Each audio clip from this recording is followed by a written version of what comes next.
Vocês, quando vocês quiserem começar, a gente começa. O senhor quer começar com alguma declaração? Antes de começar a filmar mesmo, explicar um pouquinho, né? Ou você quer Qual é a novidade no caso de ontem para hoje, delegado? A novidade agora é a confissão pormenorizada, né? Agora com pormenores, explicando os motivos, né? Essa é a grande novidade. Então, na verdade, nós viemos trabalhando nesse caso já tem uma semana, né? Exatamente uma semana. Hoje fecha uma semana do dia da morte. E aí, durante essa semana, resultou, né? Ontem resultou na prisão desse rapaz de 20 anos. Nós apresentamos ele aqui ontem, e ontem no relato dele, embora ele já descrevesse a situação do sangue na roupa, ele descrevesse ter lembrança de algumas coisas lá com relação ao local do crime, quando ele foi levado normalmente até a situação ali onde foi encontrado o cadáver. Agora, de ontem para hoje, ele foi para o presídio, né? E no presídio muitas vezes acontece uma situação até psicológica, do cara perceber que a ficha cai, né? Percebe que realmente está preso, que isso já não se tem mais como mudar, pelo menos não nesse primeiro momento. E aí, chegando no presídio, ele começou provavelmente a refletir, sentir talvez algum ditame de consciência e passou a se lembrar de forma mais pormenorizada do que realmente aconteceu.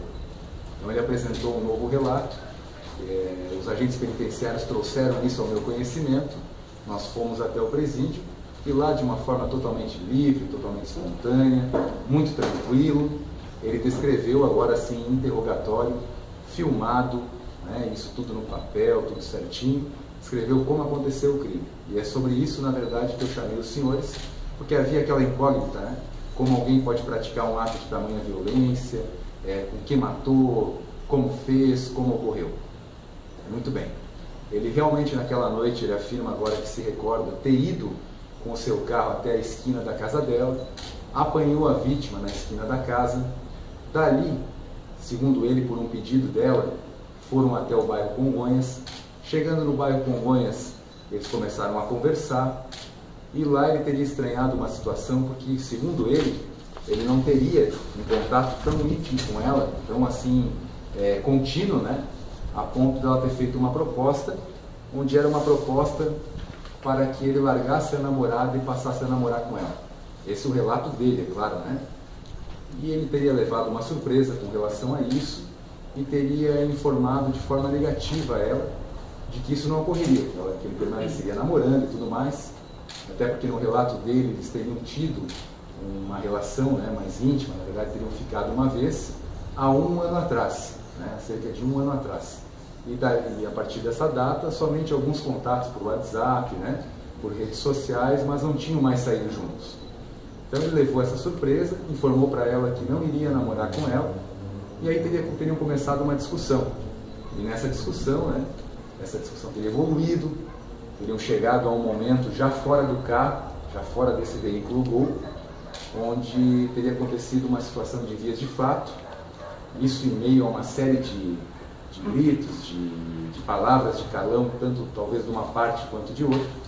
Ele afirma que ela teria relatado que se não fosse ficar com ela, né, então realmente ela não permitiria que ficasse com uma namorada. Isso tudo evoluiu. Em um determinado momento, já ela investindo contra ele, isso na versão dele, ele empurrando ela para trás com empurrões, usando inclusive o pé para isso, ele colocava o pé na altura da barriga e empurrava ela para trás. Ela teria pego no chão, na estrada, uma pedra de aproximadamente 2 a 3 quilos, né, uma pedra redonda, teria levantado a pedra e ameaçado jogar em direção a ele.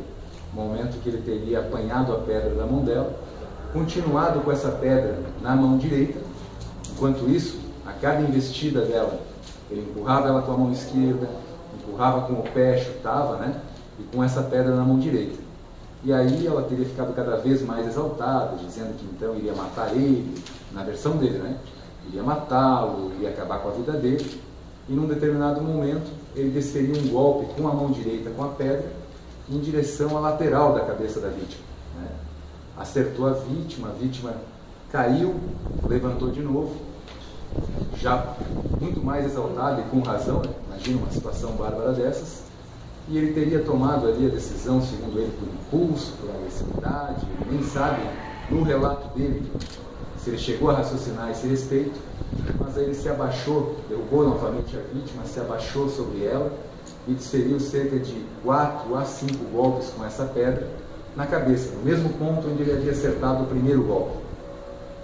Percebeu então que ela havia realmente desfalecido, tentou conferir a questão ali do batimento cardíaco, levou em consideração que ela já pudesse estar morta, né, uma vez que ela estava apagada, ele estava nervoso, arrastou o corpo dela, passou aquela cerca e deixou o cadáver da vítima naquele local onde foi encontrado e a imprensa noticiou. Ele chegou a informar, delegado, em algum momento se ele havia utilizado algum tipo de droga antes disso? Não, informou que não havia usado nenhum tipo de droga, nenhum tipo de bebida, que ele estava se sentindo, até o momento da discussão e tudo mais, completamente tranquilo. Ele afastou o uso de qualquer alucinógeno ou qualquer tipo de substância que pudesse, talvez, somado ao próprio estado emocional, criado uma situação de agressividade. Isso ele descartou. No relato dele, ele retornou, então, até o carro, levando a pedra com ele. Levando a pedra, ele estaria todo ensanguentado. No caminho, ele teria arremessado essa pedra longe, justamente tirou do local onde a pedra passaria por exames ali, se tivesse sido apreendida naquele momento, né? E foi para casa, dentro daquela rotina. Entrou dentro de casa, viu que a mãe estava dormindo, tirou a roupa inteirinha, escondeu a roupa, tomou banho, foi trabalhar normalmente. Na hora do almoço, quando ele retornou para casa e viu que a mãe não estava, aí sim, ele lavou a roupa, lavou o tênis, não comentou, segundo ele, com ninguém a respeito disso, deixou bem claro que fez o crime sozinho, como nós já havíamos relatado, né? E a partir daí ele passou a viver o dilema, porque a primeira pessoa que foi trazida a essa delegacia foi ele. E ele não imaginou que tão rápido ele já pudesse estar sendo realmente alvo de uma investigação. Com relação à conversa do WhatsApp, onde havia aquela conversa entre uma amiga, né, e a Mariana, que a Mariana teria afirmado realmente no WhatsApp que ia sair com ele, e depois ele apresentou uma continuidade dessa conversa, ele informou que usou alguns recursos de informática, né, alguns aplicativos, e ele pareceu ser bastante conceituado nisso, com bastante conhecimento, e fez uma alteração excluindo as conversas que não interessavam, né? Ou seja, o decorrer ainda da conversa onde ele de fato manteve a situação do encontro com ela e aceitou sair, e apresentou somente até onde valia a pena para ele, para tentar confundir a investigação e afastar qualquer tipo de responsabilidade. Ele falou que a Mariana queria ter mais Congonhas, não? Ele disse que, na verdade, ele não queria ir até lá, né? Mas que ele não sabe, que ela preferiu ir para um lugar mais reservado, mais íntimo. Deixou bem claro que não houve nenhum tipo de relação sexual. Na verdade, afirmou que nunca ocorreu relação sexual entre ele e ela, que a vez que eles ficaram há cerca de 1 ano, não chegaram a ir até essa parte, né?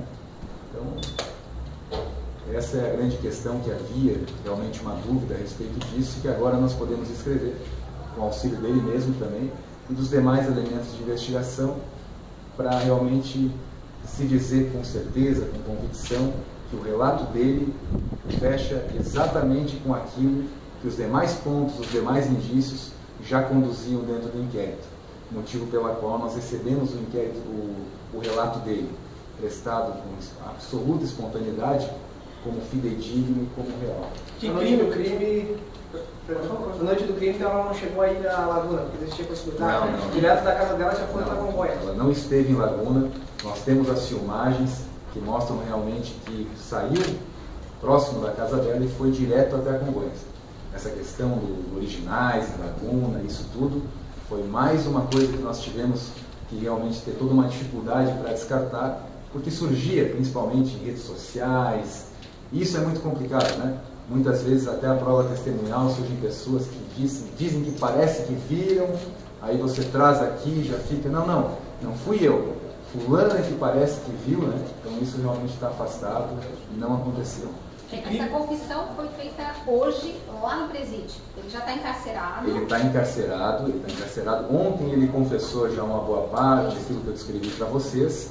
Aí no presídio, né, ele está realmente numa situação de afastamento dos demais presos, até com relação à integridade física dele, né, uma vez que agora é responsabilidade do Estado manter isso. E aí ele começou lá a fazer talvez um juízo de valor, perceber a situação que ele já está aí.